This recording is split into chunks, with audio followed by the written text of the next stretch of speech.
प्रेमी विश्वासियों के परमेश्वर, राजाओं का राजा, प्रभुओं का प्रभु, इस रविवार की सुबह 17 अगस्त 2025 हमारे बीच में आप उपस्थित हैं, धन्यवाद करते हैं. On this day of resurrection, the Lord's day, Lord, we extol your name. We enter into your gates with praise and your courts with thanksgiving. प्रभु जी धन्यवाद आराधना स्तुति के साथ आज सुबह की फैमिली प्रेयर हम शुरुआत करना चाहते हैं. हमें धन्य समय दीजिए, पूरे दिन आपकी निगरानी पर रखे. सुबह की वर्शिप सर्विस को भी आशीष करें. आपके संजन जो इकट्ठा हो रहे हैं सबसे आप परिचित करें ताकि प्रभु जी पिछले 2 दिन आप हमारे साथ रहा है, हमें मार्गदर्शन किया है, बहुत आत्मिक पाठ सिखाया है. और प्रभु जी हमारे बीच में कई लोग बीमार हो गए और चंगा भी हो गए हैं, हम धन्यवाद करते हैं. प्रभु जी in your presence is fullness of joy, at your right hand are pleasures for ever more. धन्यवाद करते हैं प्रभु जी, आपने पवित्र आत्मा से हमसे बातें किया है. और प्रभु जी we extol your holy name. Without you we can do nothing. प्रभु जी हम एक्नॉलेज करते हैं हम निर्बल है, दुर्बल है और शरीर के सब कमी घटिया के साथ है, मगर फिर भी प्रभु जी you are chosen the foolish people of the world to confound the wise, foolish people like us to confound the wise of the world. धन्यवाद आराधना स्तुति के साथ प्रभु जी आज की फैमिली प्रेयर हम शुरू करना चाहते हैं. सहायता करें, मदद करें, आपके दास को आप अभिषेक करें, ट्रांसलेशन में सहायता करें.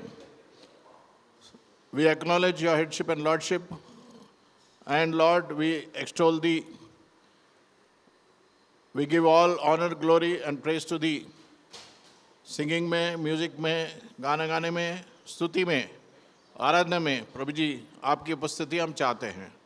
सब विषय आपके हाथ में सौंपते हैं और मांगते हैं उद्धार करता प्रभु यीशु मसीह के नाम में सुन और कबूल कीजिए. आमीन. फिलिमन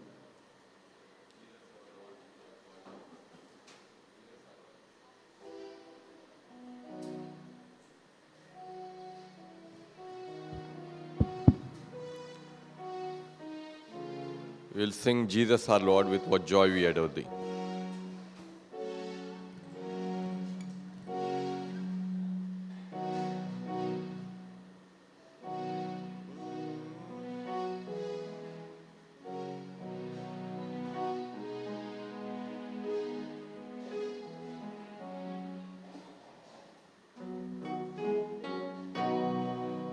Jesus our Lord, with what joy we adore thee, chanting our praise to thyself on the throne. Blessed in thy presence we worship before thee. Oh, thou art worthy and worthy alone. Lord, thou art worthy. Lord, thou art worthy. Lord, thou art worthy and worthy alone. Blessed in thy presence we worship before thee. Oh, thou art worthy and worthy alone. Verily God yet become truly human. Lower than angels stood in our stead. How hast thou long promised seed of the woman, trod on the serpent and bruised his head. Lord, thou art worthy. Lord, thou art worthy. Lord, thou art worthy and worthy alone. Blessed in thy presence we worship before thee. Oh, thou art worthy and worthy alone. How dost thou humble thyself to be taken, led by thy creatures and nailed to the cross, hated of man, of God to forsaken, shutting out darkness, the curse and the loss. Lord, thou art worthy. Lord, thou art worthy. Lord, thou art worthy and worthy alone. Blessed in thy presence we worship before thee. Oh, thou art worthy and worthy alone. How hast thou triumphed and triumphed with glory? Battle that forces roll back every way. Can we refrain then from telling the story? How thou art victor o'er death and the grave. Lord, thou art worthy. Lord, thou art worthy.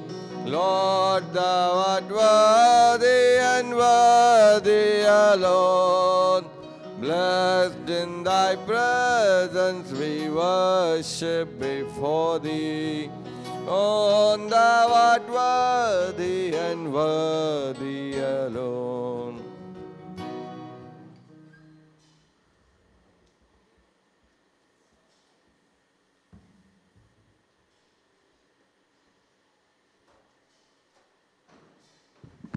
Praise the lord.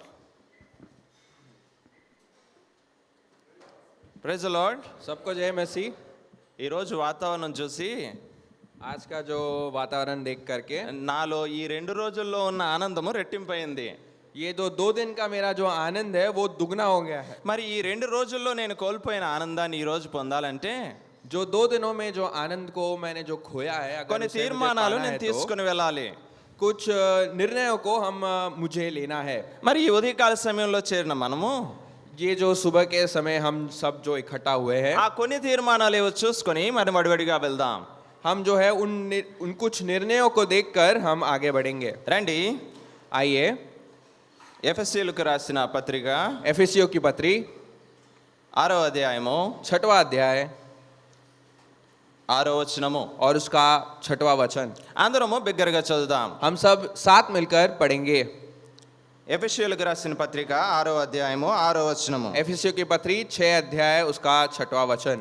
మనము మనుషులను मनुष्यों को సంతోషపెట్టువారు प्रसन्न करने చేయనట్లు वाले के समान కంటికి दिखाने के కనబడే लिए सेवा न करे, క్రీస్తు पर దాసులమని मसीह के दास ఎరిగి के समान దేవుని చిత్తమును मन से మనఃపూర్వకముగా परमेश्वर की జరిగించుచు. इच्छा पर चले।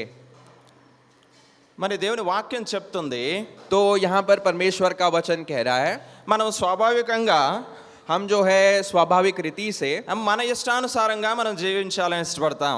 हम जो है हम चाहते हैं कि हमारे इच्छा के अनुसार हम एक जीने की जो इच्छा रखते हैं हम वैसे ही जीना चाहते हैं। हमारी इच्छा के अनुसार हम जीना चाहते हैं। మరి దేవుని సంఘములో కూడా మనకి ఇష్టం వచ్చినట్లు మనం చేయాలని ఇష్టపడతాం.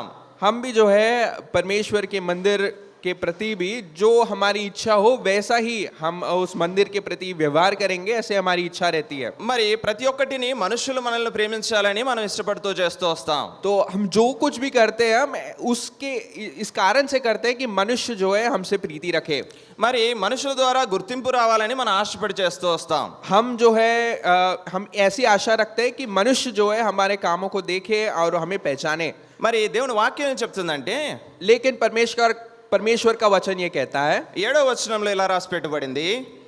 7वें 7వ वचन వచనంలో ఇలా రాసి పెట్టబడింది, 7वें वचन में ऐसा लिखा गया है, మనుషులకు చేసినట్టు కాక ప్రభువునకు చేసినట్టే ఇష్టపూర్వకంగా సేవ చేయుడి. मनुष्यों के लिए नहीं परंतु प्रभु की जानकारी सच्चे हृदय से करो। ఒకవేళ నీవు నేను నా గురించి నీ గురించి మనం చేసినట్లయితే अगर जो काम हम मेरे लिए या आपके लिए अगर हम करते हैं, అది మనకు కాదు కానీ సంఘానికి కూడా ఏమి ప్రయోజనం ఉండదు. ऐसे कामों से ना तो हमें ना आपको ना तो परमेश्वर की मंदिर को उन कामों से कुछ फायदा मिलता है। లేదంటే నీవు నేను మన ఆలోచనలు మన తలంపులు మరి దేవుని చిత్తానుసారముగా మందిరం గురించి అయినవైతే अगर हमारे सोच विचार हमारे काम परमेश्वर के मंदिर के प्रति परमेश्वर के जो उद्देश्यों के अनुसार या उनके परमेश्वर के विचारों के अनुसार अगर रहते हैं तो సంఘము యొక్క అభ్యున్నతిలో నీవు నేను పాటుపడేవారంగా ఉంటాం. जो परमेश्वर की मंदिर की प्रगति में हम जो एक भागी रहेंगे या उसका कारण बनेंगे। మనం 2 రోజులుగా చూస్తూ వచ్చాం हम पिछले दो दिनों में देखते आए हैं మరి దావీదు దేవుని మందిరాన్ని ఎంత ప్రేమిస్తూ వచ్చాడో दाऊद राजा तो है परमेश्वर की मंडली से परमेश्वर के घर से कितना प्रीति रखता था। మరి దేవుడు అభిషేకించిన తర్వాత వెళ్ళి రాజు సింహాసనంలో రాజమందిరంలో ఉండాల్సిన దావీదు परमेश्वर के द्वारा अभिषिक्त किया हुआ दाऊद जो परमेश्वर के ఫోర్ట్లో ఉండాల్సిన రాజు దావీదు दाऊद राजा जो अभिषेक करने के बाद राजा अभिषेक किए जाने के बाद अपने राजगढ़ में या अपने महल में जाकर जो रहना चाहिए था, మరి అభిషేకము చెందిన దావీదు ऐसा अभिषेक किया हुआ दाऊद మరి తన యొక్క మనసులో ఈ రకంగా అనుకుంటున్నాడు, वो अपने मन में ऐसी इस प्रकार की सोच को रख रहा है, ప్రభువా నాకైతే నాకు రాజ్యం ఉంది, నాకైతే మందిరం ఉంది, నాకైతే సింహాసనం ఉంది, मेरे पास तो परमेश्वर एक महल है, एक राजगढ़ है, मेरे पास एक घर है, మరి पर నీకైతే ఏ స్థలము లేదే, నువ్వు దాగుకోవడానికి లేకపోతే నువ్వు నివసించడానికి ఏ స్థలము లేదని ఆశిస్తూ వచ్చాడు ఆయన. पर दाऊद राजा ऐसा कहता है कि परमेश्वर मेरे पास ये सब राजगढ़ घर महल सब होने के बावजूद भी आपके पास जो है एक रहने का एक स्थान नहीं है। మరి అది దావీదుని ఎంతో కలిసివేసినట్టుగా మనం చూస్తూ వచ్చాం. इस बात को दाऊद ये जो बात को लेकर दाऊद राजा ये बात जो है दाऊद राजा को खा रही है, ऐसा हम మరి देखते हैं। ఆ యొక్క ఆతృతలో इस जो दाऊद राजा इस विषय के जोश में 3 విషయాలు చేసినట్టు మనం చూస్తూ వచ్చాం. इस बात के विषय में जो ज्वलन थी उसके लिए दाऊद राजा 3 बातें करता है। ఆయనకు తిండి సహించట్లేదు, ఆయన భోజనం చేయట్లేదు, दाऊद राजा तो है खाना नहीं खा रहा, ఆయన ఏమీ త్రాగట్లేదు. वो दाऊद राजा कुछ पी नहीं रहा, మరి ఒక తీర్మానం చేసుకున్నాడు దావీదు, बट जो है दाऊद राजा ने एक निर्णय अपने से कर लिया है దేవా నీకు ఎప్పుడైతే నీకు గృహం ఉంటుందో అప్పుడే నేను కూడా నా గృహంలోకి వెళ్తాను అని. कि परमेश्वर जब तक तेरा घर नहीं बनता तब तक मैं जो है अपने घर में नहीं जाऊंगा, ఎందుకంటే దేవుని యొక్క మందిరాన్ని దావీదు అంతగా ప్రేమిస్తూ వచ్చాడు. क्योंकि दाऊद राजा तो है उस रीति से परमेश्वर के घर से प्रीति रखता था। మరి అదే సాదృశ్యాన్ని మనం కొత్త నిబంధనలో చూసుకున్నట్లయితే उसी दृष्टांत को अगर हम नए नियम में देखेंगे तो అపోస్తలుడైన పౌలు ఫిలిప్పీలకు రాస్తూ फिलिपी को लिखते हुए, फिलिपी की मंडली को लिखते हुए प्रेरित पौल जो है, నా దగ్గర రెండు యొక్క విషయాలు నా ముందు ఉంటూ వస్తున్నాయి.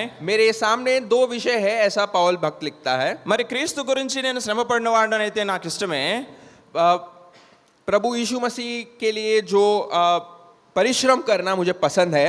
ఒకవేళ నేను పరిశ్రమ లేకపోతే నేను దాని గురించి ప్రయాస పడిన వాడినైతే, अगर मैं परमेश्वर यीशु मसीह के लिए अगर परिश्रम नहीं करता, సో నేను మరణించడం ఎంతో ఉత్తమము అంటాడు. अगर मैं ऐसा प्रयत्न नहीं करता या परिश्रम नहीं करता तो मेरा मरना ही मेरे लिए लाभ है, ऐसा कहता है। మరి మొదటి అధ్యాయము 11-12 వచనాల్లో చూద్దాం రండి. ఫిలిప్పీయులకు రాసిన పత్రిక फिलिपियों की पत्री మొదటి అధ్యాయము पहला अध्याय 21-22 వచనాలు చదువుదాం. उसका 21 और 22 वर्स पढ़ेंगे। నా మట్టుకైతే బ్రతుకుట క్రీస్తే, చావైతే లాభము. అయినను శరీరముతో నేను జీవించుటయే నాకున్న పని, ఫలసాధనమైన ఎడల నేనేమి కోరుకొందునో నాకు తోచుటలేదు అంటాడు. तो इस वचन को अगर हम देखेंगे तो पौल भक्त कहता है कि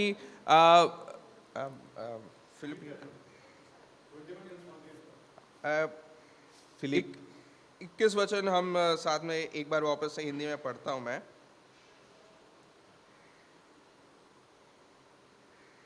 ఫిలిప్పీ 1:21-22. नहीं कंटिन्यू। ఓకే, ఆయన ముందు 2 విషయాలు ఉంచబడ్డాయి. तो पौल भक्त के सामने 2 ऐसे विषय रखे गए हैं। ఆయన ఆశ కూడా ఒకనాడు తండ్రితో కలిసి జీవిస్తాడని సదాకాలము. उसकी ऐसी आशा है कि परमेश्वर पिता के साथ सदा के लिए वो एक समय पर बिताएगा। మరి ఆయన జీవిస్తున్న కాలము మరి సంఘముతో సహవాసం కలిగి ఉండాలని ఆయన ఇష్టపడుతూ వస్తున్నాడు. बट इस पृथ्वी के जीवन भर में वो ऐसी इच्छा रखता है कि वो परमेश्वर के लोग के साथ, परमेश्वर की मंडली के साथ वो जो है समय बिताए। మరి ఈ 2 విషయాలలో నేను ఏది దాన్ని చూస్ చేసుకోవాలన్నప్పుడు మాత్రం నా దగ్గర ఆన్సర్ లేదంటున్నాడు ఆయన. बट इन 2 विषयों में जो है, जो या तो सदा के लिए पिता परमेश्वर के साथ समय बिताना या कुछ समय के लिए जिस समय जो नियुक्त है इस धरती पर, उस धरती पर रहने समय परमेश्वर की मंडली के साथ मैं समय बिताऊं, इन दोनों विषयों को जब वो पौल दास जो है जब परखता है, वो ये नहीं समझ पाता कि कौन से विषय को मैं चुनूं। మరి దావీదైతే మరి దేవుని మందిరాన్ని ప్రేమిస్తూ వచ్చాడు. दाऊद राजा तो है, अगर हम देखें तो परमेश्वर के घर से प्रीति रखता है। మరి అపొస్తలుడైన పౌలు కూడా సంఘాన్ని ప్రేమిస్తూ వస్తున్నాడు. तो पौल भक्त भी जो है परमेश्वर की मंडली से प्रीति रखता है। ఒకవేళ ప్రభువు నన్ను పిలిచినట్లయితే ఇది నాన్న, आज के दिन अगर परमेश्वर मुझे बुला लेता है तो, మరి నేను ప్రభువు దగ్గరికి వెళ్ళాల్సిన పరిస్థితి వస్తే, अगर ऐसी परिस्थिति आए कि मुझे परमेश्वर के पास जाना पड़े, బహుశా పౌలు యొక్క తలంపులో ఈ మాట ఉండొచ్చు, शायद पौल भक्त के मन में ऐसा विचार आया होगा, వెళ్ళాల్సిన పరిస్థితి వచ్చినప్పటికీ కూడా నేను సంఘముతో ఉండడానికే ఇష్టపడతాను అంటున్నాడు. अगर जाने की परिस्थिति आए भी तो भी मैं जो है परमेश्वर की मंडली जो यहाँ इस धरती पर है उस मंडली के साथ समय बिताना चाहता हूँ, ऐसा उसका इच्छा होगा करके मैं विश्वास करता ఎందుకంటే हूँ। సంఘాన్ని అంతగా ప్రేమిస్తూ వచ్చాడు. क्योंकि पौल भक्त जो है उस रीति से, उस ऊंचाई से या उतने श्रेणी से अपने परमेश्वर की मंडली से प्रीति रखता था। మరి సంఘంతో సహవాసం లేకుండా జీవించిన వాడిగా ఉంటూ వస్తున్నాడు.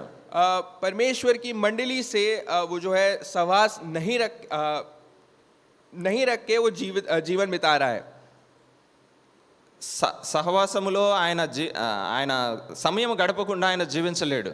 वो जो है पौल भक्त अगर हम देखें परमेश्वर की मंडली से दूर रहकर या उसके सहवास में या उसके पास रहकर से दूर रहकर, क्षमा कीजिए, दूर रहकर वो जो है नहीं बिता सकता। మరి అదే ఎఫెసీయులకు రాసిన పత్రిక మొదటి అధ్యాయము उसी एफिसियों की पत्री पहले अध्याय में 8వ వచనం మనం చూసుకోవడానికి ముందు 8వ వచనం 8वां वचन देखने से पहले మనం ఒక విషయాన్ని గమనిద్దాం. एक बात पर हम गौर करेंगे। మరి దేవుడు తన యొక్క సంఘము పట్ల కలిగి ఉన్న ఉద్దేశాల్ని మనం గత 2 రోజులుగా చూస్తూ వచ్చాం. हमने पिछले 2 दिनों में ये देखा परमेश्वर के जो उद्देश्य उसकी मंडली के प्रति है, उन उद्देश्यों को हमने जो है ध्यान किया है। ఆయన ఉద్దేశం ఏమై ఉంటుందో ఈ వచనంలో రాసి పెట్టబడింది. परमेश्वर की जो उद्देश्य है इस वचन में जो है लिखी गई है। 8-9 వచనాలు కలిసి ఉన్నాయి, చదువుదాం రండి. 8 और 9 वचन साथ मिलकर है तो हम साथ मिलकर पढ़ेंगे। కాలము సంపూర్ణమైనప్పుడు జరగవలసిన ఏర్పాటును బట్టి ఆయన తన దయా సంకల్పము చొప్పున తన చిత్తమును గూర్చిన మర్మమును మనకు తెలియజేసి మనకు సంపూర్ణమైన జ్ఞాన వివేచన కలుగుటకు ఈ కృపను మన ఎడల విస్తరింపజేసెను. మరి ఆయన యొక్క తలంపుల్లో మన యొక్క సంఘం పట్ల ఉన్న ఉద్దేశాన్ని ఇక్కడ రాసి పెడుతూ వచ్చాడు. इन वचनों में परमेश्वर की जो सोच या उद्देश्य है उसकी मंडली के प्रति उन बातों को जो है इन 2 वचनों में लिखा गया है। ఒకనాడు సంఘము ఎత్తబడాలి, एक दिन जो है जो हमारी मंडली है जो है उठाई जानी है। ఆయన తలంపులోకి సంఘము గురించి అయిన అభిప్రాయం వచ్చినప్పుడే సంఘము యొక్క డెస్టినేషన్ గురించి కూడా ఆలోచిస్తూ వస్తున్నాడు ఆయన. जब परमेश्वर के हृदय में ये मंडली के प्रति जो सोच आया, जो उद्देश्य आया, డెస్టినేషన్ కూడా గురించి కూడా ఆయన ఆలోచిస్తున్నాడు. जब ऐसे विचार या उद्देश्य को परमेश्वर ने रखा तो जो मंडली की जो आखिरी मंदिर की मंजिल के बारे में भी परमेश्वर ने सोच रखा था। ఆయన అంటున్నాడు కాలము సంపూర్ణమైనప్పుడు జరగవలసిన ఏర్పాటును బట్టి ఆయన ప్రయాసపడుతూ వస్తున్నాడు.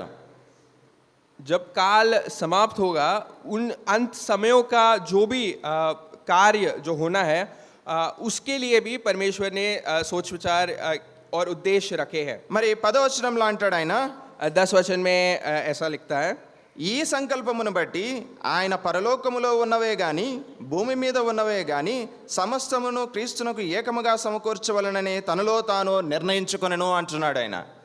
कि समय के पूरे होने का ऐसा प्रबंध हो कि जो कुछ स्वर्ग में है और जो कुछ पृथ्वी पर है सब कुछ वो मसीह में एकत्र करे। మరి నీ గురించి నా గురించి, तो आपके लिए और मेरे लिए, మన సంఘము గురించి, हमारे मंडली के लिए మరి ఆయన ఎంత ఉన్నతమైన ప్రణాళికలు కలిగి ఉన్నాడంటే कितने उन्नत या ऊंचे जो प्रणालियों को परमेश्वर रखता है। మరి ఎవరికీ చెప్పలేని మరణాల్ని నీకు నాకు ఆయన చెప్పాలని ఇష్టపడుతూ వచ్చాడు. किसी को नहीं पता ऐसे जो है बातों को हमें और आपको परमेश्वर बता रहा है। చివరకు ఆయన పరలోక సంబంధమైన ఆ యొక్క ప్రధానులకు కూడా ఆయన చెప్పలేదు.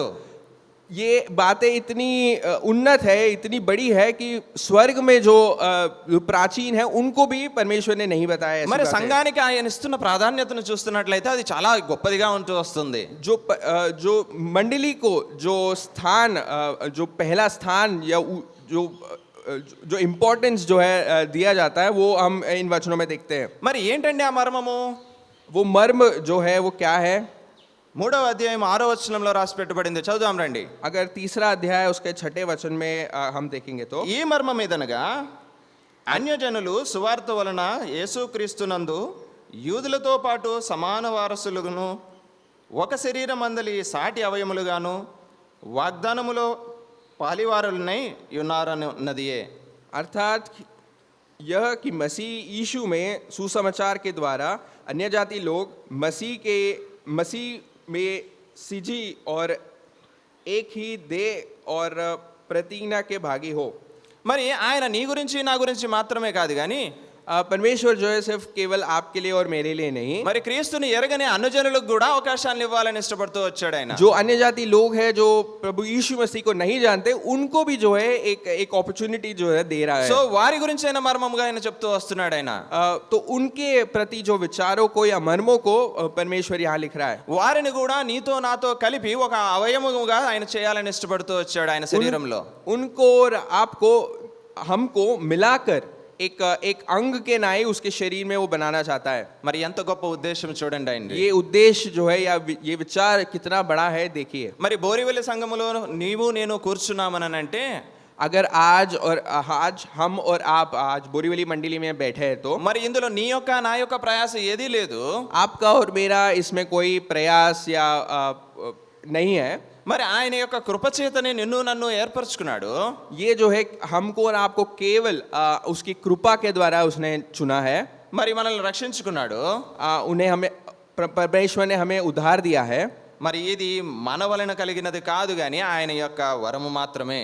ये सब हमारे बल से हमारी शक्ति से नहीं हुआ, केवल जो है ये परमेश्वर के द्वारा दिया हुआ वर या तोहफा है। మరి ఈ లోకములో ఉన్న మనము हम जो इस संसार में जीते हैं మరి సంఘములో ఉన్న ఆయన యొక్క బిడ్డలతో కలిసి उसके मंडली में परमेश्वर की मंडली में हम और आप परमेश्वर की मंडली के लोगों से मिलकर మరి క్రీస్తులో ఏకీభవించాలని ఇష్టపడుతూ परमेश्वर यीशु मसीह में हम साथ मिलकर ఆయన ఒక శరీరముగా చేస్తూ వచ్చాడు. हमको जो है एक शरीर के नाई बना रहा है। అందుకే ఆయన అంటాడు చూడండి 15వ వచనము 2వ అధ్యాయము 15వ వచనము. इसलिए वो कहता है दूसरा अध्याय उसका 15 वचन में ఇట్లు సంధి చేయుచు ఈ ఇద్దరిని తన యందు ఒక్క నూతన పురుషునిగా ఆయన సృష్టించు వచ్చాడని.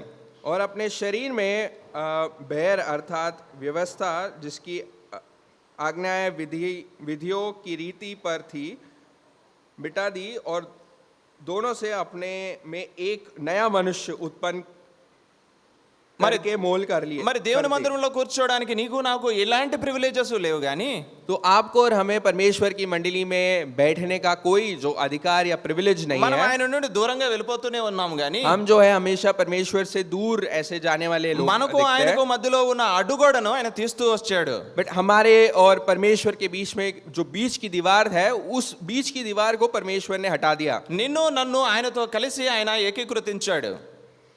నిన్ను నన్ను ఆయనతో కలిసి అనుసంధానం చేశాడు, కలిపాడు. हमको और आपको जो है परमेश्वर और हमें परमेश्वर ने जो जोड़ दिया है। మరి 19వ వచనంలో అంటాడు ఆయన, కాబట్టి మీరెక మీదట పరజనులను పరదేశులనై ఉండక పరిశుద్ధులతో ఏక పట్టణమును దేవుని ఇంటి వారునై ఉన్నారు అని అంటున్నాడు ఆయన ఇప్పుడు 19. 19 वचन हम पढ़ लेंगे। इसलिए तुम अब विदेशी और मुसाफिर नहीं रहे परंतु पवित्र लोगों के संग स्वदेशी और परमेश्वर के घराने के हो गए।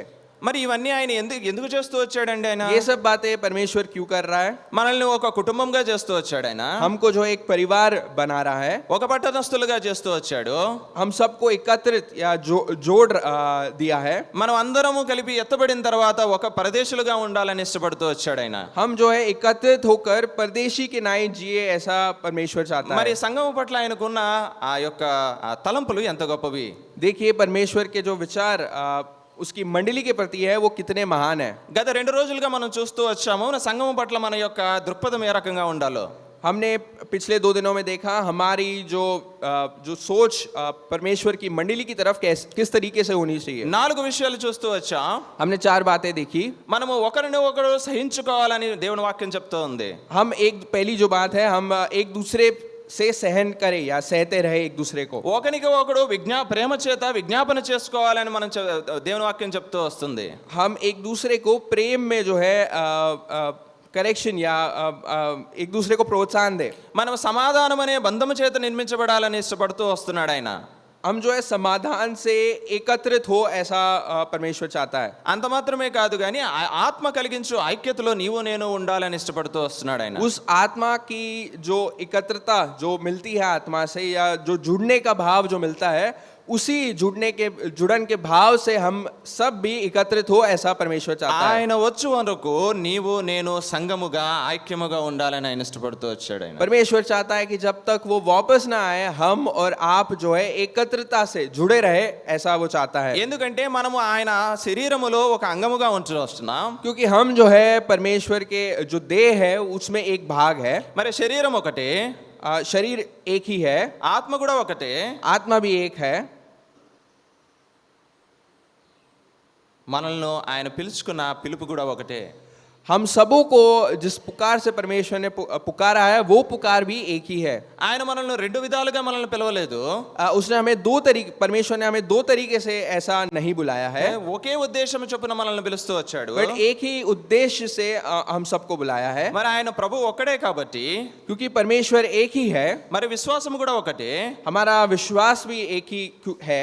మరి ఏ విశ్వాసములో నీవు నేను మందిరములో ఎదుగుతూ వచ్చామో जिस विश्वास से हम और आप परमेश्वर की मंडली में बढ़ते गए हैं మరి ఆ యొక్క మందిరానికి శిరస్సు అయి ఉన్న తండ్రి కూడా ఒకటిగా మనం అంగీకరించాల్సిన అవసరం ఉంది. तो हमें आज इस बात को मानना है कि इस मंडली का जो सिर है वो एक ही है, वो परमेश्वर है. ఎందుకు ఆయన ఈ మాటలన్నీ మనకు చెప్పి మనల్ని ఎరగాలని ఆయన మర్మాలను మనం తెలుసుకోవాలని ఇష్టపడుతున్నాడో తెలుసా?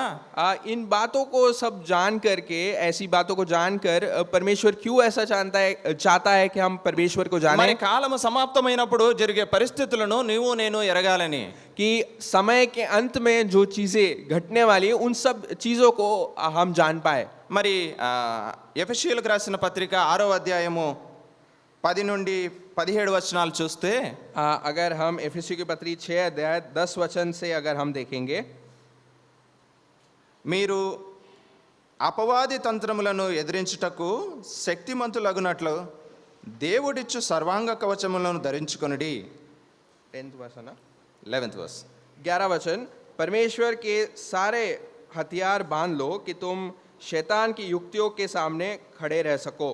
ఎందుకని ఆయన యుద్ధం చేయడానికి నిన్ను నన్ను సిద్ధపరచాలని అనుకుంటున్నాడు? क्यों परमेश्वर ऐसे हमको सिद्ध कर रहा है कि हम एक युद्ध में जाए या युद्ध के लिए तैयार हो? మరి సంఘానికి మరి దేవునికి శత్రువుగా ఉంటున్నవాడు ఎవడు? तो परमेश्वर का विरुद्ध या परमेश्वर का शत्रु कौन है? మరి 12వ వచనంలో రాసి పెట్టబడింది. 12 वचन में ऐसा लिखा गया है, ఏలయనగా మనము పోరాడున్నది శరీరులతో కాదు గాని ప్రధానులతోనూ అధికారులతోనూ ప్రస్తుత అంధకార సంబంధులకు లోకనాథులతోనూ ఆకాశ మండలమున్న దురాత్మ సమూహములతోనూ పోరాడుచున్నాము అని అంటున్నాడు ఆయన. 12 वचन में पढ़ रहा हूँ, क्योंकि हमारा यह मल युद्ध लहू और मांस से नहीं परंतु प्रधानों से और अधिकारियों से और इस संसार के अंधकार के हाकिमों से और उस दुष्टता की आत्मिक सेनाओं से है जो आकाश में है. మరి సంఘములో ఉన్న మనము ఐక్యత కలిగి ఉన్నట్లయితే, अगर हम सब जो मंडली में हैं अगर हम में एकता नहीं है तो ఈ లోక సంబంధమైన శత్రువుని మనం ఎదుర్కోగలం. अगर एकता है तो हम जो है इस संसार के दुश्मनों से हम जो है लड़ पाएंगे. మనం ఐక్యంగా ఉండాలి అని అంటే ఒకరినొకరు ప్రేమించుకోవాలి. अगर हमें एकता में रहना है तो हमें एक दूसरे से प्रेम कर रखना है. మరి ఒకరి ప్రేమ ఒకరు అంగీకారంగా ఉండాలి. हमारा जो एक दूसरे के प्रति प्रेम है वो एक दूसरे से स्वीकार किया जाना ऐसा वाला प्रेम పురికొల్పుకుంటూ ఉండాలి. ఒకరినొకరు పురికొల్పుకుంటూ ఉండాలి. एक दूसरे को हमें प्रेरित करते रहना है, ఒకరితో ఒకరు సహవాసం కలిగి ఉండాలి, एक दूसरे से हमें सहवास करते रहना है, ఒకరి గురించి ఒకరు ప్రయాసపడగలగాలి. एक दूसरे के प्रति हमें प्रयास करना है. మరి సంఘములో నీవు నేను ఒక అంగముగా ఉన్నామన్న సంగతి మనం గుర్తించగలగాలి. आप और मैं हमें ये बात जानी है कि हम जो परमेश्वर की मंडली में एक अंग है. మనము ఒకటిగా ఉండగలిగినట్లయితే अगर हम एकत्रता या इकाई में अगर हम रहते हैं तो మనలో 6 విషయాలు కనబడుతూ వస్తాయి. हम में जो है 6 बातें दिखाई पड़ेगी. మరి ఆయన వాక్యంలో ఇలాగ రాసిపెట్టబడింది, परमेश्वर के वचन में ऐसा लिखा गया है. సత్యము మన యొక్క జీవితంలో ఉండాలని. पहली बात जो है सत्य हमारे जीवन में दिखना है या सच्चाई हमारे जीवन में दिखाई पड़ेगी. రెండవది నీతి కలిగిన జీవితముగా మన యొక్క జీవితం ఉండాలని. दूसरी बात जो है हमारी जीवन में नीति होनी चाहिए. మూడవది సమాధాన సువార్త వలనైనా సిద్ధ మనస్సు మనకు ఉండాలని. సమాధాన సువార్త వలనైనా సిద్ధ మనస్సు. मेल के सुसमाचार हम में जो है होना चाहिए, दिखना चाहिए. మరి విశ్వాసము కూడా ఉండాలి. विश्वास भी जो है हमें रहना चाहिए. మరి రక్షణ కూడా సంఘములో ఉండాలి. और मंडली में उद्धार का काम भी होना चाहिए. సంఘములో దేవుని వాక్యం ఉండాలి. और मंडली में परमेश्वर का वचन होना चाहिए. మరి వీటిలన్నిటిని ఆయన యొక్క ఆ శిరస్త్రాణముగా లేకపోతే ఆ యొక్క పని యుద్ధ అలంకరణములుగా ఆయన చూస్తూ వస్తున్నాడు. इन सब बातों को जो है परमेश्वर युद्ध के शस्त्रों के नाई देख रहा है. మరి సంఘములో ఆ యొక్క సహవాసములో ఐక్యత లేనట్లయితే, अगर मंडली में हमारे एक दूसरे से अगर एकता या एकता नहीं है तो మనం ఇండివిజువల్ స్టాండ్ లో మనం అపవాదిని ఎదిరించలేం. हम सिर्फ अकेले खड़े होकर हमारे शत्रुओं के सामने हम जय नहीं पा सकते या उसका सामना नहीं कर पाएंगे. మనం సత్యం ఏంటో ఎరగలేం. हम जो है सच्चाई को नहीं जान पाएंगे. మరి సత్యం ఎరగనట్లయితే మనకు దేవుని గురించి అయిన విశ్వాస అనుభవం మనకు తెలియదు. अगर हम सच्चाई को नहीं जान पाएंगे तो परमेश्वर की उद्धारता या उद्धार को नहीं जान पाएंगे. ఒకవేళ ఆ సత్యాన్ని మనం ఎరగనట్లయితే మన స్వనీతిలో మనం జీవించే వరంగా ఉంటాం. अगर उस सच्चाई को नहीं जान पाएंगे तो हम अपने आप में ऐसे जीवन बिताते चले जाएंगे. ఈ అపవాది నిన్ను నన్ను సంఘాన్ని మాత్రమే కాదు ప్రభు అయిన క్రీస్తు వారిని కూడా శోధిస్తూ వచ్చాడు. ये जो दुश्मन या ये जो शत्रु है केवल आपको और हमें ताड़ना नहीं दे रहा, बट परमेश्वर यीशु मसीह को भी जो है वो उसके पीछे पड़ा था. ఏమన్నాడండి, నువ్వు మరి తండ్రి అయిన దేవుని కుమారుడు కదా, ऐसा जो शत्रु शैतान ने परमेश्वर यीशु मसीह से ऐसा कहा, నీకు అంత శక్తి ఉంది కదా, क्या तुम परमेश्वर के बेटे नहीं हो, क्या तुम में उतनी शक्ति नहीं है.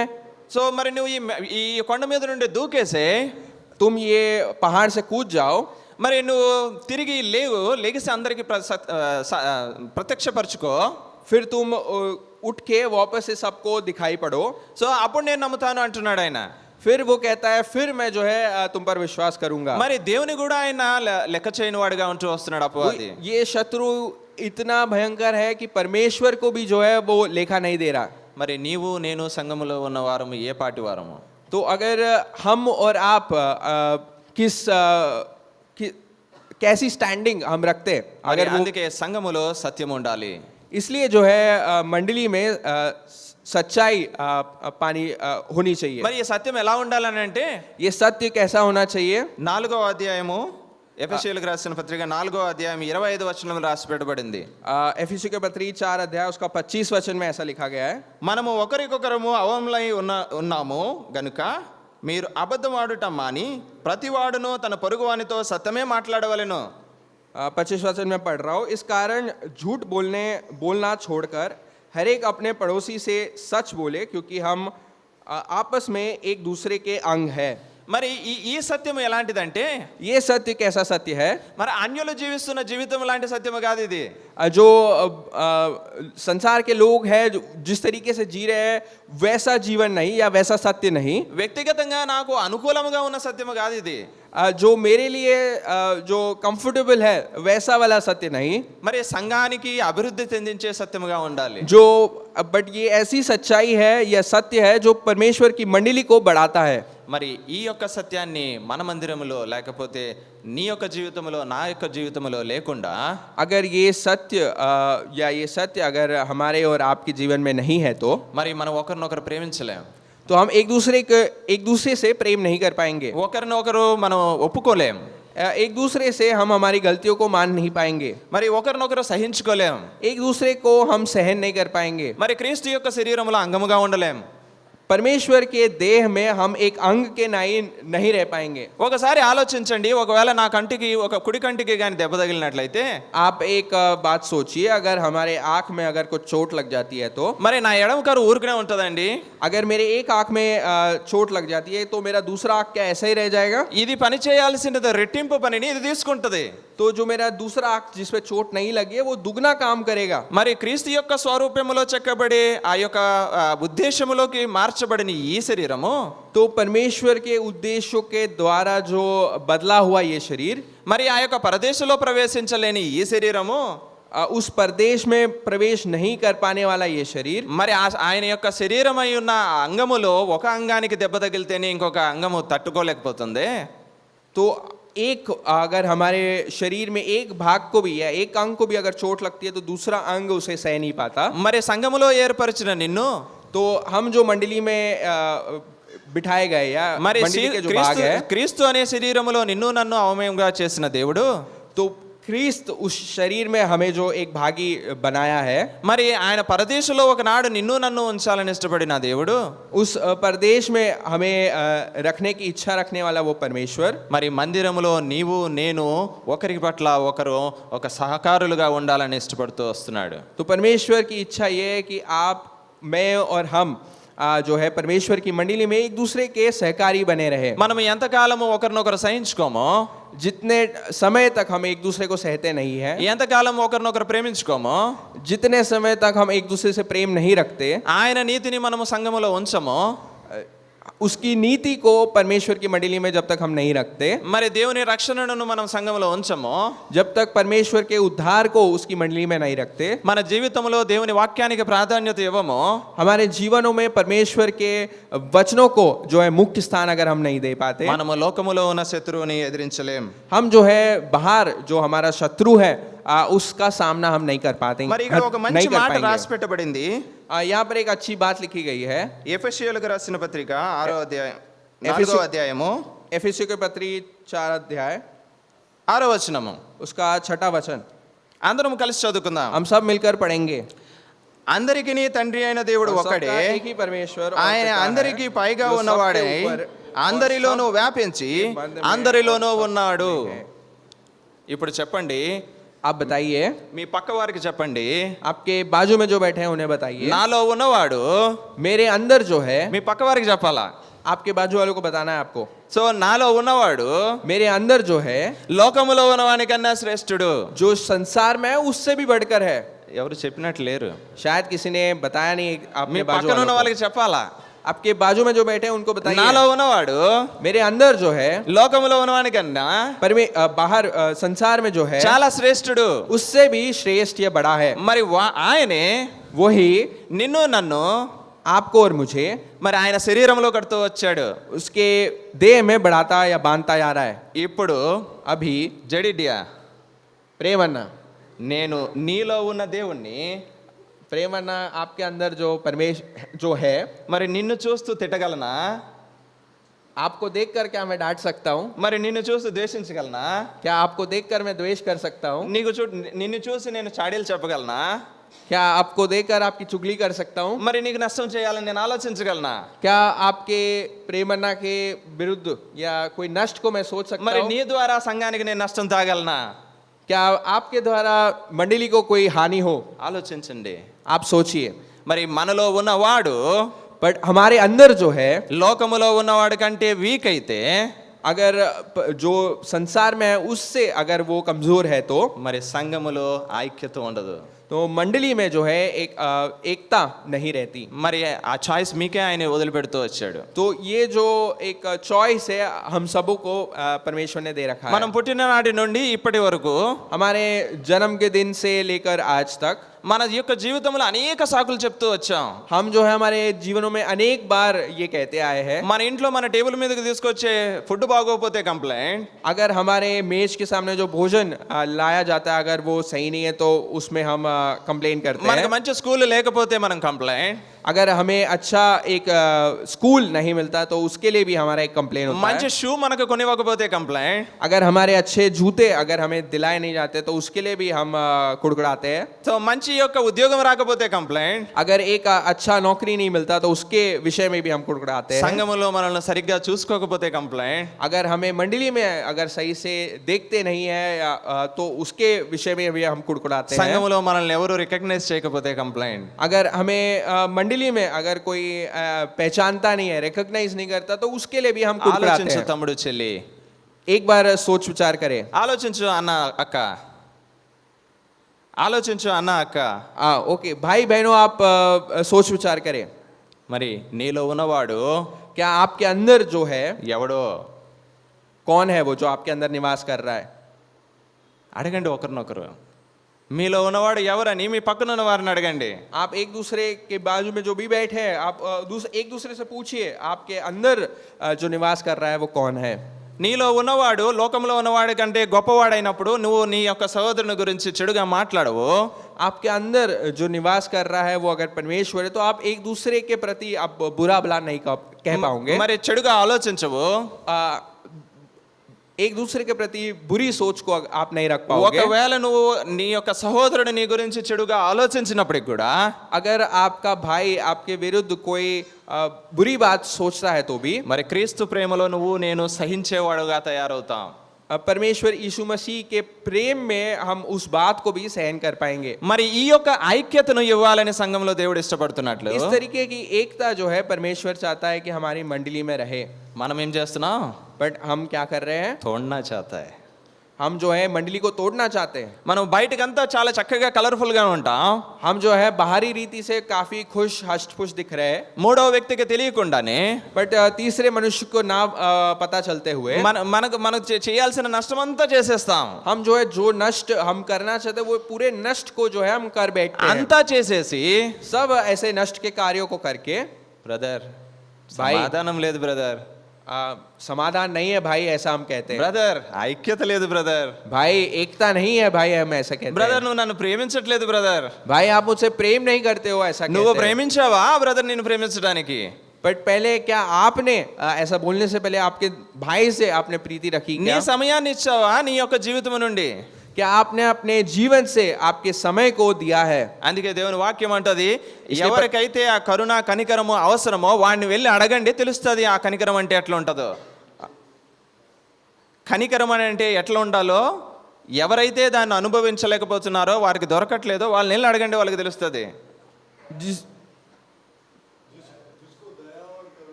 ओके जिसको जो दया या करुणा जो वो अनुभव नहीं कर पाए, जिसको नहीं मिली है, उसको जाकर आप पूछिए। ఎవరైతే ప్రేమించబడలేకపోతున్నారో అనేక మంది వాళ్ళని వెళ్ళి అడగండి ప్రేమ అంటే ఎట్లా ఉంటుందో. जो प्रेम नहीं कर पा रहे एक दूसरे से जाकर पूछिए प्रेम कैसे करना है। మనం ఇంత కంఫర్ట్ లైఫ్లో కూర్చొని ప్రేమ అట్లా ఉంటుంది ఇట్లా ఉంటుంది ఇలా చేయాలి అలాగని చేయాలంటే నడవదిడా. तो अगर हम एकदम अच्छे से बैठकर कंफर्टेबल होकर अगर हम कहें प्रेम ऐसा होना चाहिए वैसा होना चाहिए तो ये बात नहीं चलेगी। అందుకే అంటాడు ఆయన చివరిగా ఒక మాట చూసుకొని మనం ముగించుకుందాం. तो एक हम आखिरी बात देखकर हम समाप्त करेंगे। రెండవ అధ్యాయము दूसरा एफिसियों के पत्री दूसरा अध्याय 16వ వచనం. 16 वचन। తన సిలువ వలన ఆ ద్వేషమును సహించి దాని ద్వారా వీరినిద్దరిని ఏక శరీరముగా చేసి దేవునితో సమాధానపరచవలనని ఈలాగు చేసిన గనుక ఆయనే మనకు సమాధానము కారుడై ఉన్నాడు. और क्रूस पर बैर को नाश करके इसके द्वारा दोनों को एक देह बनाकर परमेश्वर से मिलाया। ఒకవేళ నాకు మిలాయ. అనిల్ మీద ద్వేషం ఉన్నట్లయితే अगर समझिए अगर मुझे भाई अनिल से अगर कोई द्वेष है నేను ఆయన యొక్క శరీరములో అంగముగా ఉండలేను. तो उस भाई के शरीर में मैं जो है एक अंग बनकर नहीं पाता। क्षमा कीजिए परमेश्वर के देह में अंग बनकर मैं नहीं रह पाता। మరి నేను అనిల్ని నా యొక్క జీవితంలో నేను యాక్సెప్ట్ చేయకపోతే अगर भाई अनिल को मेरे जीवन में अगर मैं एक्सेप्ट नहीं कर पाता तो మరి దేవుని యొక్క శరీరం అనే ప్రణాళికలో నేను ఎమర్చబడలేను. तो जो है परमेश्वर के देह में एक प्रणाली की नाई मैं उपयोग या नहीं रह पाता। మరి ఈ యొక్క 6 విషయాల గురించి అపొస్తలుడైన పౌలు అపవాదిని ఎదుర్కొనడానికి దేవుడిచ్చిన ఆ మర్మాన్ని నీవు నేను ఎరగాలని ఇష్టపడుతూ రాస్తూ వచ్చాడు. तो प्रेरित पौल जो है इन 6 विषयों को लेकर इनके मर्मों को जानकर शत्रु का हम इन मर्मों को जानकर शत्रु का सामना कर पाए, ऐसा प्रेरित पौल लिखता है. మరి అంత మాత్రమే కాదు కానీ आप केवल इतना ही नहीं, మరి నేను నా నోట నుండి వచ్చు ప్రతి మాట సువార్త గురించై मेरे मुंह से या होठ से निकले हुए सब बातें जो है परमेश्वर के सुसमाचार के लिए క్రీస్తు బందీనైన నేను प्रभु यीशु मसीह క్రీస్తులో బందీనైన నేను प्रभु यीशु मसीह के लिए जो एक मैं बंदी बना हूँ, జైలు నుండి లెటర్ రాస్తున్నాను. जेल से मैं ऐसा पत्र लिखता हूँ. ఎవరికి? किसको? బోరివెల్లి చర్చికి. बोरीवली मंडली को. ఏమని రాస్తున్నాడు తెలుసా? क्या कहकर वो पत्र लिख रहा है? మరి నేను సువార్త పరిచర్యలో ముందుకు వెళ్ళాలని, कि मैं सुसमाचार के विषय में आगे बढ़ूं, మరి మీరు కూడా ఐక్యతలో వర్ధిల్లాలని, कि आप भी एकता में बने रहो, మిమ్మల్ని నేను పురికొల్పి ఇక్కడ నుండి అనేకమైన విషయాలు మీకు పంచుకోవాలని, कि मैं कई बातें आप सबको बता पाऊं. నా గురించి मेरे विषय में మీరు ప్రార్థించండి అంటూ వస్తున్నాడు ఆయన. मेरे लिए मेरे विषय में प्रार्थना करो करके ऐसा लिख रहा నా है. అంతటికి నేను ఏం పని చేయలేను. मैं अपने आप में कोई काम नहीं कर सकता. తో క్రీస్తుని బట్టి నేను నిలుచుండు వాడను తప్ప, सिर्फ परमेश्वर यीशु मसीह में मैं खड़ा रहूं. మరి నాకు నీ యొక్క సంఘము యొక్క ప్రార్థన అవసరత నాకు ఉంది అంటున్నాడు. इस बात को करने के लिए मंडली की प्रार्थना की मुझे जरूरत है. మరి మనలో చాలా మంది గత దినాల్లో ప్రభులోకి పిలువబడ్డారు. हमारे बीच में पिछले दिनों में कई लोग जो है परमेश्वर ने उनको बुला लिया. సో మరి వారి యొక్క దుఃఖములో నీ యొక్క దుఃఖమున్నదా? क्या उन लोगों के दुख में हमारा दुख है क्या? అనేక మందికి జాబ్స్ వచ్చాయి. कई लोगों को जो है नौकरियां मिली. వారి సంతోషంలో నీ సంతోషం ఉందా? क्या उनकी खुशी में हमारी भी खुशी है क्या? అనేక మందికి గృహం ఉంది. कईयों के पास घर है, మరి బోరివెల సంఘానికి గృహం లేదు. लेकिन बोरीवली की मंडली के पास एक परमानेंट प्लेस या नहीं है. మరి అందులో నీ యొక్క నా యొక్క చింత ఉందా? क्या उसमें आपकी और मेरी इच्छा है क्या, या మరి चित्त है क्या? ఒకవేళ ఉన్నట్లయితే, अगर ऐसी इच्छा को हम रखते हैं तो, మరి ఆయన శరీరంలో అంగముగా ఉండాలని ఇష్టపడినట్లయితే, अगर हम ऐसा इच्छा रखते हैं कि परमेश्वर की देह में एक अंग के మరి नाई बने रहे, ఈనాటి తీర్మానం తీసుకో. तो ऐसा एक निर्णय हम लेंगे. आज. రేపటి గురించి లేదు. कल के विषय में नहीं. ఈ రోజు రాత్రి పడుకుంటాం అందరం. आज हम सब रात को सो जाएंगे. ఉదయం మనం ఎక్కడ ఉంటామో మనకు తెలియదు. कल हम उठेंगे या नहीं हमें नहीं पता. ఈ రోజు నువ్వు తీర్మానం తీసుకోకపోతే, आज अगर आप निर्णय नहीं लेते हो तो రేపటి గురించి అయినా చింత నీకు వెంటాడుతూనే ఉంటుంది. तो कल के विषय की जो चिंता है आपको खा जाएगी. మరి దేవుడు ఆ తీర్మానం తీసుకునేలాగా నీతో నాతో మాట్లాడినట్లు మనం ఆయన గురించి ఆయన యొక్క సన్నిధిలో ఆయన అడుగుదాం. तो परमेश्वर हमें और आपको ऐसा एक निर्णय लेने के लिए परमेश्वर सहायता करे. దేవుడి వాక్యాన్ని దీవించును గాక. परमेश्वर ये वचन को आशीष दे.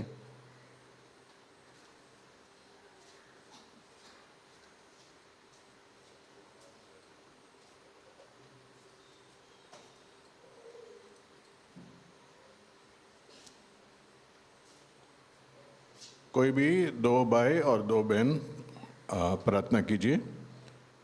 कोई भी माइक आपके पास आया जाएगा, हाथ ऊपर कीजिए.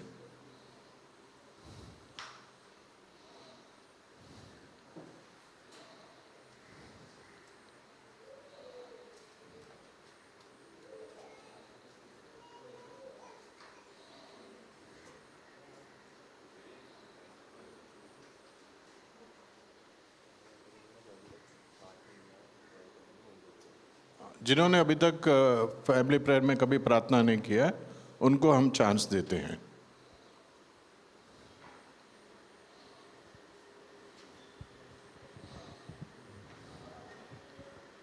పరిశుద్ధుడా, మహోన్నతుడా, సర్వాధికారి, ఉదయకాలం తండ్రి, నీ యొక్క ప్రియబిడ్డలతో చేరి నిన్ను స్తుతించడానికి, నిన్ను ఆరాధించడానికి నాకు క్రీస్తులో ఇచ్చిన గొప్ప ఆధిక్యతకై వందనాలు, స్తోత్రాలు నాయన. ఏ యోగ్యత లేని నన్ను ప్రభా, కేవలం కృప ద్వారా ప్రభా నన్ను విమోచించి, నన్ను దృష్టించి ఆ సిలువని తేరి చూడగా నాకు ఇచ్చిన గొప్ప రక్షణకై వందనాలు, స్తోత్రాలు నాయన. అంతేకాకుండా ప్రభా, గత 3 దినాలుగా ప్రభా, thank you for the greatest revolutions of church ప్రభా వారి ద్వారా నాతో మాట్లాడుతున్నందుకే వందనాలు స్తోత్రాలు.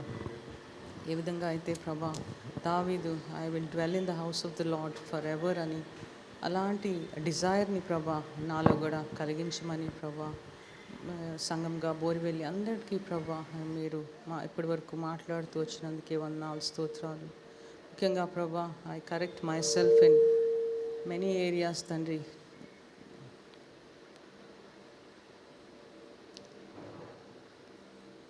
The church and the God's people and the needs of them might consume me తండ్రి. సహాయం దయచేయండి నాయన. మరి ఇప్పటి వరకు ప్రభా ఏ విధంగా అయితే దావీదు ప్రభా నేను ప్రేమించిన ఇన్ ద హౌస్ దై వేస్ లార్డ్ అలా ప్రభా this no lack you are feeding you are satisfying me with the fatness of thy courts Lord and the drink from thy fountain. అయితే ప్రభా ఎన్నిసార్లు ప్రభా ఆ యొక్క గుడ్నెస్ నుంచి ప్రభా నేను తప్పిపోయినప్పుడు కూడా ప్రభా నువ్వు నన్ను సరిచేస్తూ తిరిగి ప్రభా యు రీఎస్టాబ్లిష్డ్ మీ ప్రభా. ఎందుకంటే ప్రభా just not the miracle on the cross and salvation, but you want me to present me spotless and blameless in the presence of exceeding glory ప్రభా. టు ప్రభా నేను కూడా దావీదు వలె I may desire to behold thy countenance, behold thy glory, beauty, Lord. Nothing else, nothing should matter but thy presence, Lord. మరి తండ్రి సంఘం పట్ల నేను కలిగి ఉండాల్సిన ప్రేమని కలిగి ఉండటానికి it is not possible with my strength Lord. Lord be my strength in my weaknesses Lord ప్రభా. మరి ఇప్పుడు చేసుకున్న తీర్మానాలన్నింటినీ ప్రభా ఈ ఉదయకాలం not just be for few days or few months but Lord I might have the heart of David and Lord love thy people, love thy church, and Lord might be a blessing to the church, Lord. Prabha నా వల్ల మేలు ప్రభా, నా వల్ల ప్రభా ఎంతో జాయ్ని సంఘం పొందగలిగినట్లు అలాంటి జీవితాన్ని నేను కోరుకుంటున్నాను తండ్రి. సహాయం దయచేయండి.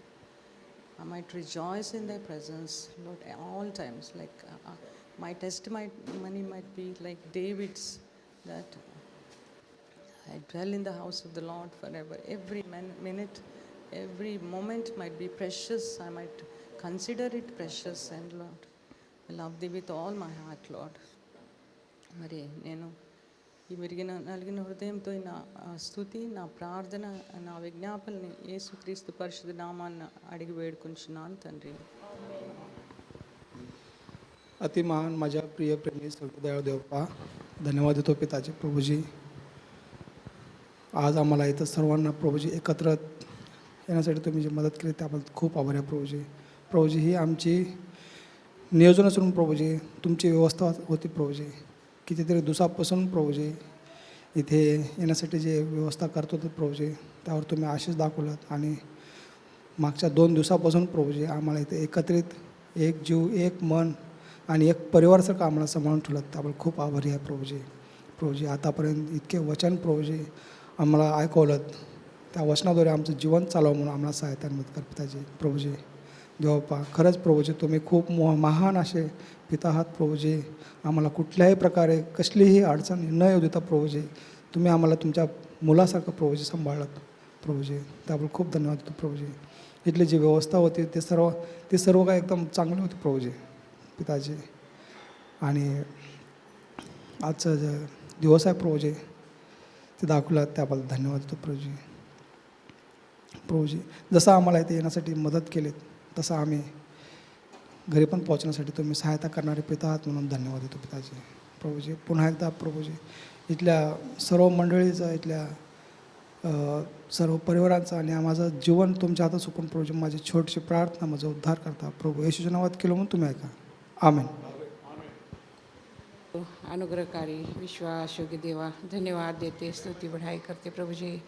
देवा 3 दिवसापासून प्रभू आपण आमचं सर्वांचं रक्षण करत आलात आणि देवा दावीद राजाच्या जीवनातून प्रभू तुम्ही आम्हाला शिकवलात. धन्यवाद देते प्रभूजी, स्तुती करते. देवा, मंदिराच्या प्रती किती आमचं प्रेम असावं हे आम्हाला दाखवून दिलात.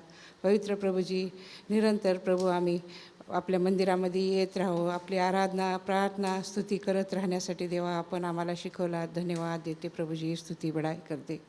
कारण देवा, तसंच प्रभूजी देवा, मार्ग सत्य जीवन मीच आहे म्हणून देवा मार्गाविषयी देखील देवा आपण आम्हाला समजवलात. प्रभूजी धन्यवाद देते माझ्या महान दयाळू प्रभू. देवा, लेकरं बार बार प्रभू आपल्यापासून दूर जातात, पण तुम्ही देवा वेळोवेळी त्यांना जवळ घेऊन येतात आणि देवा आपल्या मार्गाविषयी, आपल्या प्रेमाविषयी प्रभू आपण आम्हाला समजवतात. धन्यवाद देते माझ्या महान देवा. खरोखर प्रभूजी आजच्या वचनातूनही प्रभू एपिस्करासमध्ये 6:4 तुम्ही दाखवलात प्रभूजी, कसं आम्ही एक दुसऱ्यावर प्रेम करून राहावं, कसं आम्ही देवा एक दुसऱ्याला आपल्या वचनातून सांगावं. देवा, भटकून गेलेल्या लोकांना आम्ही कसं एकत्रित आणावं, हे असं आमच्यामध्ये प्रेम तुम्ही असावं म्हणून तुम्ही दाखवून दिलात देवा. धन्यवाद देते माझ्या महान देवा. खरोखर प्रभूजी आम्ही कितीतरी वेळा देवा हे सगळ्या गोष्टी आम्ही करत नाही माझ्या महान देवा. कितीतरी वेळा प्रभू मी आपल्या जीवनामधून निराशामुळे देवा मी आपल्या जवळ अविश्वासू राहिले, पण देवा तुम्ही माझ्या प्रती, माझ्या कुटुंबाच्या प्रती नेहमी प्रभूजी विश्वास योग्यच राहिला देवा. मी धन्यवाद देते प्रभूची, स्तुती करते देवा. खरोखर प्रभू आत्तापर्यंत सांभाळात, सर्व कमी घटीला प्रभू आपण चालवत पुरवत आलात. धन्यवाद देते माझ्या महान देवा. आजचा पुढचाही जे संदेश आहे प्रभू आमच्या जीवनाला खरोखर प्रभूजी जीवनामध्ये लागू होऊन त्या संदेशानुसार प्रभू आम्ही चालावं असं आपण आमच्या जीवनात कार्य करा देवा. प्रत्येक बहीण भावांना प्रभू आपण आशीर्वादित करा. जेव्हा देवा जे बाहेर हैदराबादहून आलेले आहेत प्रभूजी, ब्रदर सिस्टर प्रभू, त्यांच्यासाठी देखील मी प्रार्थना करते माझ्या महान दयाळू परमेश्वरा.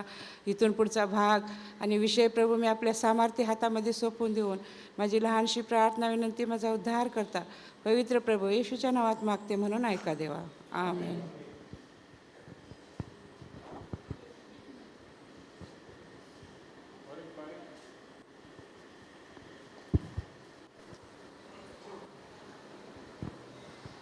ప్రేమ నమ్మకమైన కృపగల దేవ, ఇక ఉన్నతమైన గొప్ప ప్రేమలో ప్రభా మరి మీరు ఇంతవరకు మమ్మల్ని ప్రభా మీ సన్నిధిలో ఉంచి ప్రభా మరి మీ బిడ్డలతో చేరి గత 2 దినాలుగా మేము మీ యొక్క సన్నిధిలో ప్రభా మీ వాక్యం అందు ప్రభా మమ్మల్ని మేము సరిచేసుకొని ప్రభా మరి మీరు ఇచ్చినటువంటి వాక్య భాగంలో ప్రభా మేము నిర్ణయాలు తీసుకోగలిగినట్లు మీరు సాయం చేస్తూ వచ్చా మీకే వందనాలు ప్రభా. గొప్ప తండ్రి ప్రభా, మేము మీ అంగంలోని అంగముగా ప్రభా మరి ఉండులాగన ప్రభా మరి మేము ఎన్నోసార్లు తప్పిపోయినను ప్రభా మీరు మమ్మల్ని ఎన్నడూ విడవాక ఆ యొక్క అద్వితీయమైన ప్రేమతో ప్రభా మీరు మమ్మల్ని కాపాడుతూ, మీరు మమ్మల్ని రక్షిస్తూ ప్రభా మీరు మమ్మల్ని క్షమిస్తూ, మీరు మమ్మల్ని ఉంచిన విధానాన్ని బట్టి మీకు వందనాలు చెల్లించుకుంటున్నాం ప్రభా. మా గత 2 రోజులుగా మీ ప్రియులతో చేరి ప్రభా ఎన్నో విషయాలు మేము తెలుసుకున్నాం ప్రభా. దాటిని మేము మా జీవితాల్లో పాటించాలి ప్రభా. మరి కేవలం విని వెళ్ళిలాగన కాక ప్రభా మరి అవి మమ్మల్ని మేము సరి చేసుకొని ప్రభా మా యొక్క అంత శ్రేష్టమైన దేవుడు మరి మీరు మా మనలో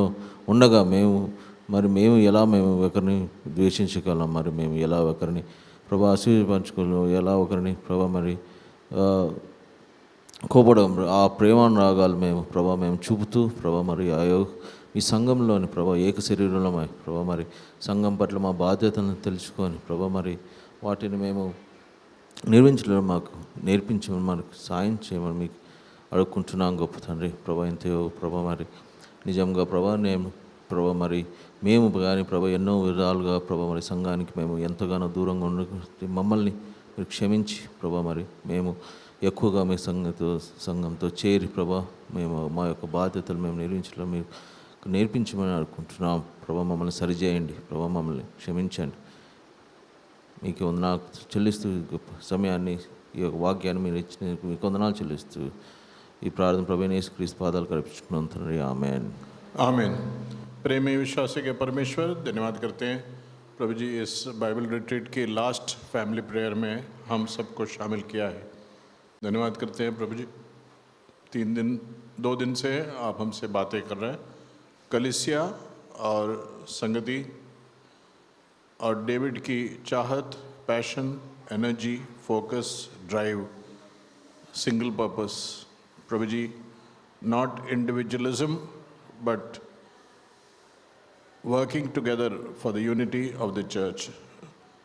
शरीर की निर्बलता और दुर्बलता और कमी घटिया से प्रभु जी आज सुबह भी जो वचन दिया गया है और ट्रांसलेशन में आपने मदद किया, सहायता किया। प्रभु जी आज की नौजवान जो नेक्स्ट जनरेशन के लिए तैयार हो रहे हैं, प्रभु जी धन्यवाद करते हैं। प्रभु जी एक दूसरे की तरफ हम देखते हुए हम कह सकते हैं कि हम एक शरीर के भाग है। अगर मेरे लेफ्ट आई में दर्द होता है तो मेरे राइट आई क्या निश्चिंत है? नहीं है। इस आत्मिक पाठ को हम हमारे जीवन में प्रैक्टिकली इम्प्लीमेंट करने के लिए speaking the truth in love with holiness, renewing the salvation, confess confess confess, repent repent repent, जैसा रेवलेशन के 2 और 3 अध्याय में प्रभु जी आपने फिर से रिन्यू किया है एफिसस चर्च को। प्रभु जी may the Christ-like image be renewed until we repent and realign our life back to thee। प्रभु जी हमें सहायता करे, मदद करे। पूरे दिन की सेवा आपके सामने हम रखते हैं। प्रभु जी धन्यवाद करते हैं। 4 कलीसिया शामिल हुए हैं, house of peace Hyderabad, Smyrna fellowship Nerul, Beracah fellowship Vasai और हेब्रोन फेलोशिप बोरीवली। प्रभु जी धन्यवाद करते हैं पिछले 2 दिन में कितने आनंद की समय आपने दिया है। हमारी होठों में सिर्फ धन्यवाद और स्तुति और आराधना है। हमारी सब कमी घटिया में प्रभु जी आपने हमें मजबूत किया है, बल दिया है, शक्ति दिया है। जो कमिटमेंट्स हमने परमेश्वर को दिया है और मंडली को दिया है, उस कमिटमेंट को हम लागू करने में, रिन्यू करने में आप सहायता करें। भाई फिलिमन और उसकी टीम जो आज रात को 9:30 बजे हुसैन सागर एक्सप्रेस से हैदराबाद की तरफ रवाना हो रहे, प्रभु जी उन्हें जर्नी मैसेज दीजिए। हमारी वापस घर जाने की यात्रा में भी दोपहर को आप अनुग्रह दिखाइए, वेदर को, वातावरण को कंट्रोल में रखिए, ये हमारी प्रार्थना है। सब विषय आपके हाथ में सौंपते हैं, मांगते हैं उद्धार करता प्रभु यीशु मसीह के नाम में सुन और कबूल कीजिए। आमीन। The grace of our Lord Jesus Christ, the love of God the Father, the constant communion of the Holy Spirit be with us even now and forevermore. आमीन।